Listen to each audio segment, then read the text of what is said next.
E acho que a primeira pergunta é: teve ou não teve carnaval, né? Depende de onde a gente estiver falando. Acho que no Rio rolou. Pois é, eu queria puxar justamente esse gancho do carnaval, porque, afinal de contas, a gente colocou isso como nossa abertura, como nosso chamariz, e estamos no Brasil, né? O carnaval sempre puxa para todo o resto das nossas desgraças e das nossas maravilhas, né? E é o evento que está mais fresco na nossa história, na nossa memória aqui agora, né? Mas não é o único momento festivo recente, vale lembrar isso, né? A parte dessa segunda subida de infecções, né? Infecções, internações e mortes, né? Não vou usar o termo segunda onda, porque a gente até já discutiu se é a expressão correta ou não, né? Mas, em todo caso, parte disso se deve às festas de fim de ano, né? No Natal e no Ano Novo, muita gente viajou, muita gente aglomerou, por aí vai, né? Mas o carnaval eu acho interessante, porque a questão teve ou não teve carnaval, eu acho que não tem muita resposta. Assim, quer dizer, tem resposta, mas não tem a resposta sim ou não, né? Porque, de um lado, você tem o carnaval que é cancelado, né, com tudo que vem junto com isso, né? Então, você tem uma estrutura de escolas de samba, blocos de rua, bailes tradicionais, e em volta disso tem toda uma série de trabalhadores, pequenos comerciantes, por exemplo, de bebida alcoólica, transporte, mesmo fabricantes de adereço e por aí vai, né? Isso tudo foi cancelado e, por outro lado, você teve festas clandestinas, você teve aglomerações, você teve até celebridade sendo presa, né, por causa disso. Mas a gente fica colocado diante dessas duas coisas. De um lado, um cenário de pessoas que dependiam dessa economia do carnaval, que ficam sem o seu ganha-pão, né? E, ao mesmo tempo, você tem a esbórnia de gente na rua, nos bares, na praia e tal. Então, eu queria saber de vocês, primeiro você, Vitor, nosso convidado, né? Como é que esses momentos de festa e esse paradoxo, né, apareceram nas suas pesquisas e nas suas apurações? Então, no Carnaval, antes do Carnaval, você teve manifestação no Rio de Janeiro e em Salvador de pelo menos 2, 3 mil pessoas dos trabalhadores do Carnaval, falando que eles iam ficar sem sustento e sem condição de sobreviver porque o Carnaval estava cancelado, e pedindo uma resposta do governo. Quem deu uma resposta para esses trabalhadores foi a Ambev. A Ambev falou que ia providenciar um auxílio para os trabalhadores do Carnaval, da cultura, do Rio de Janeiro, especificamente, e apenas, assim, né?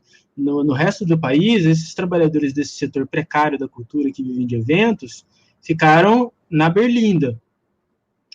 E o que aconteceu? Existe uma indústria de turismo, existe uma indústria das pousadas, dos hotéis, que agendam vagas, né?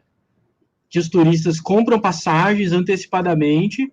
E se o efeito é de cancelar o feriado, o que precisa ser feito? Precisa ser feita uma negociação com empresas para que elas também cancelem as reservas. Isso não foi feito. Então, os turistas com as passagens compradas vieram para o Rio de Janeiro, e o que aconteceu? Aconteceu o carnaval que não é o carnaval da subversão da classe popular, dos trabalhadores ocupando a cidade.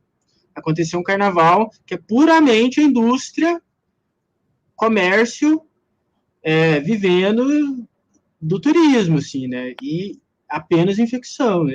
Essa que é a questão. Então, vieram apenas essas aglomerações que aconteceram no Rio de Janeiro, que aconteceram nas cidades turísticas, são apenas a indústria do turismo se alimentando, se retroalimentando e garantindo suas reservas, garantindo o seu dinheiro, e trabalhadores precários, desesperados, sobrevivendo nas margens disso.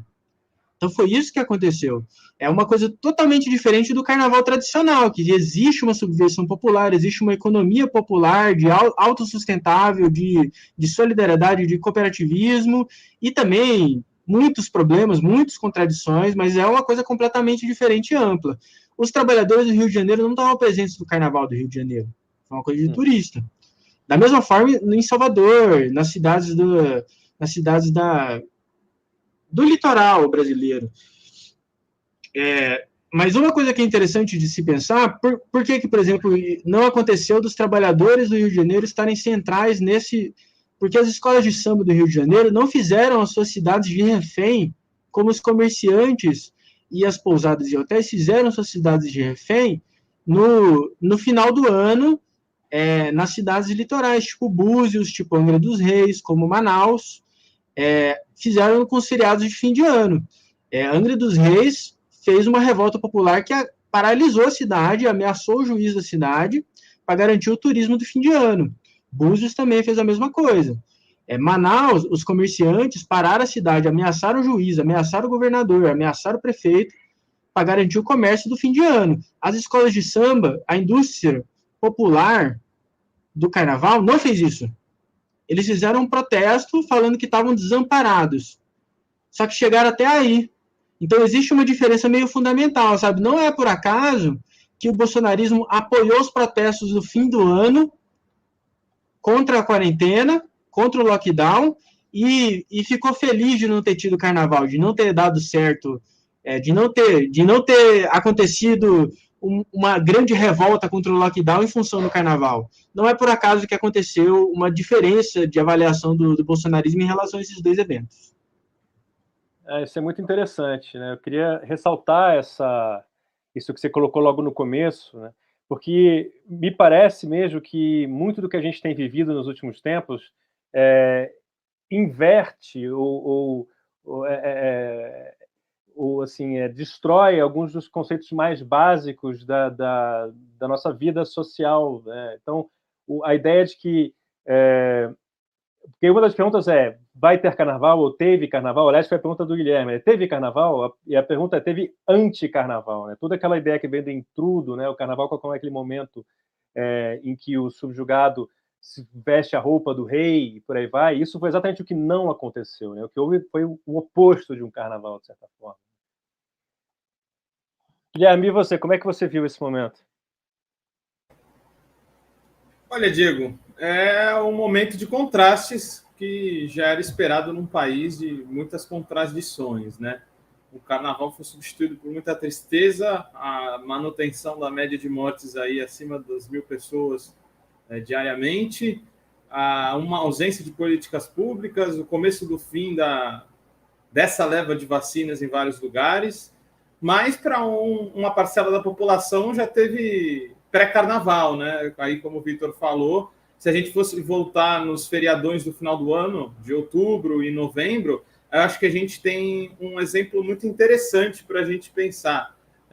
Não moralizando, mas para entender um pouco essa situação. A gente já está fazendo um estudo sobre cidades como Manaus, Florianópolis, São Paulo, as contradições entre elas. A gente está fazendo uma nota técnica, né? E Florianópolis também, como eu disse, todas as cidades têm suas contradições. Eu queria trazer Florianópolis, por exemplo.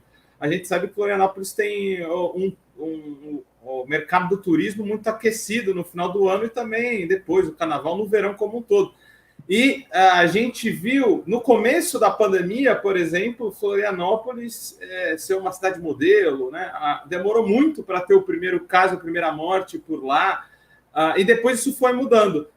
Nos feriadões de outubro e novembro, a coisa bombou por lá. A gente teve Jurerê Internacional cheia, as praias lotadas, e a coisa começou a ficar preta. Aliás, preta não, vermelha, né? E eles foram rumando para a fase vermelha, que é gravíssima, onde estão colocados hoje. Então, há umas 3 semanas atrás, a gente viu um dado muito contrastante em Florianópolis. A gente viu, no final de semana, Florianópolis sendo a capital com a maior taxa de isolamento social do Brasil, ao mesmo tempo que se tornava um dos piores lugares para estar se fosse considerar a ocupação de leitos de UTI. Então, a gente parece que tem 2 mundos aí também para a gente começar a tatear uma resposta. Tem o pessoal que quer se proteger, que é principalmente o pessoal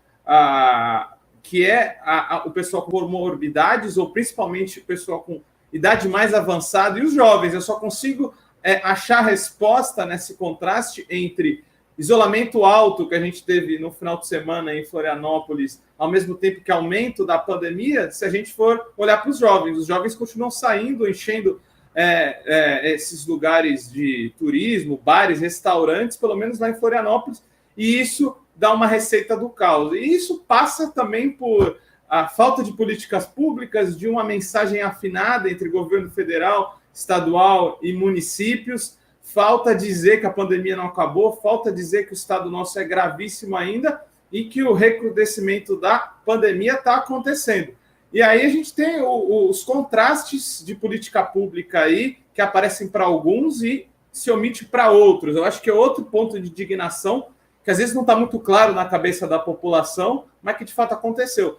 Em março, o governo Bolsonaro do ano passado, ele destinou 1,2 trilhão de ajuda para os bancos, né? A gente viu que muito pouco disso chegou na mão dos pequenos comerciantes, dos trabalhadores em geral, principalmente a juros baixos, coisa que não existe no Brasil. Então, nem o governo federal, nem os bancos, que a gente jamais pode esperar isso deles, puderam dar uma ajuda para esse estado da população aí, que é um comerciante, esses pequenos empresários que muitas vezes aderem a esse movimento aí anti-lockdown. E eles aderem porque existe um vácuo de política pública. Eu, colocando alguns pitacos aí do que a gente vê pelo mundo, a gente pode talvez achar essa resposta. Por exemplo, a União Europeia destinou um pacote de socorro de 350 bilhões para a zona do euro aí, e uma das medidas era crédito facilitado, postergar impostos para que esse extrato da população tivesse alguma política pública. A gente sabe que quem teve imposto de renda acima de um determinado patamar não conseguiu acesso ao auxílio aqui no Brasil. Só que essas pessoas que muitas vezes estão em restaurantes, em comércio, tiveram um bom faturamento em 2019, mas do nada isso despencou a próximo de zero. União Europeia é um ponto. Os Estados Unidos ainda, né, que muitos dizem um país ultraliberal, liberou 900 bilhões de pacote de ajuda aqui agora, e muito desse crédito aí para essas populações que não tinham política pública aqui no Brasil, se a gente fosse comparar, era perder de vista para começar a pagar. Então, tem agora é 1 trilhão e 900 bilhões. E só para terminar aí, Diego, quem diria, o Biden estendeu aí a lei contra os despejos, aí, a medida dele, até junho. Então, não pode ser despejado se você for impactado pela crise da Covid, foi impactado economicamente. Então, são contrastes aí. O Brasil, essa receita do caos, até os Estados Unidos tendo medidas aí, digamos, progressistas. Né? Legal.